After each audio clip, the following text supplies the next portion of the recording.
শুনি কি ছিল বলে ইসলাম ঠাকুর হাওড়া এতে চোনাভাটি বলে একটা জায়গা আছে। তা ঠাকুর মেয়ের বিয়ে হবে, আপনি যাবেন কিন্তু। তো ওরে বাবা, আমি কাকের বিয়েতে যাই না। হ্যাঁ আমি না, কালকে হবে, দিয়ে দেন, কালকে হবে। কোথায় গেছে টেছে হয়তো। আমি কারোর বিয়েতে যাই না,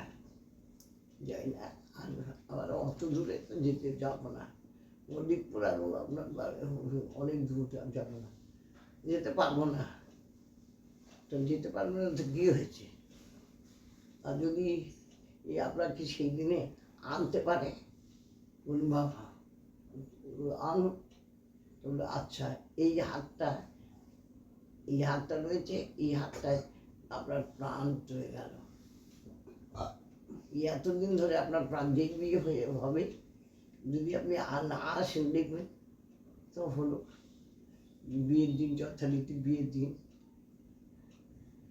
ঠাকুর, ওরা ওনাকে ঠাকুর সবাই ওনাকে ঠাকুর বলে। ঠাকুর দেখি দুপুরবেলায় ভাই আর মামা আর ওরা তিনজনে আসছে। আমি তা বড় ছেলে বলছে, ও মামা সেই হাওড়া থেকে চোনাবাড়ি থেকে ঠাকুর আসছে না। উনি বলেছে আসবো না, হ্যাঁ এসছে। আমি যেই গেছি দরজার কাছে, কি বললেন? আপনি বললেন যে যাবো না, বলে ওরে বাবা রে বাবা, ও বাবা আমাকে আসতেই হলো। আমার সকাল থেকে প্রাণ যায় অবস্থা, আমাকে হাতের মধ্যে চলে এসছে, তো প্রাণটা তো এর মধ্যে ছটফট করছে। হ্যাঁ বলছি আমার মানে কাটা ছাগলের মতন ছটফট করছি। তখন ওর মাকে বলবো, মা আমি আর এখন থাকছি না, আমি হচ্ছে সেই ইতে যাচ্ছি মল্লিকপুরে, সেই বিয়ে বাড়ি বলেছিল না বৌদি, সেখানে যাচ্ছি। তা তুই তো কোথায় যাস না? আমি যদি না যাই আমার রাত্রিবেলা মৃত্যু হয়ে যাবে বলে এসছে। তখন সবাইকে বলছে যে উনি যে কে বলতে পারবো না, উনি আলাদা ধরনের, অনেক উঁচু র্যাঙ্কের, সাধারণ দেখতে, অনুভব করেছে বলে ওই জন্য সাধারণ দেখতে।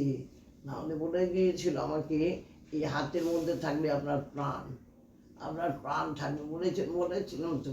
আরে বলেছিলাম তো, আসতে বাধ্য। তাহলে কি হলো, এলো, বললো খাওয়া হয়নি, তো উনি মামার বাড়িতে চলে গেল, গিয়ে খাওয়া। আমাকে আসতে এখানে দাঁড়াতে হবেই, মানে উপস্থিত হতে হবে বুঝতে বিয়ে বাড়িতে। তাহলে কে ওর মা কে? মহান ঋষি, মহান যোগী, ভগবান মা বলেছে। তাহলে উনি মহান যোগী না হলে স্বয়ং ভগবান কৃষ্ণকে মা বলতো না। যদি বলে মা বললো কি করে? আমি তো নিজে কানে শুনেছি বা আমি শুনতে পাই, আমাকে সব দেখিয়ে দেয়, সব কিছু দেখিয়ে দেয়। চাক্ষুষ তো এই চক্ষুতে দেখতে পাই।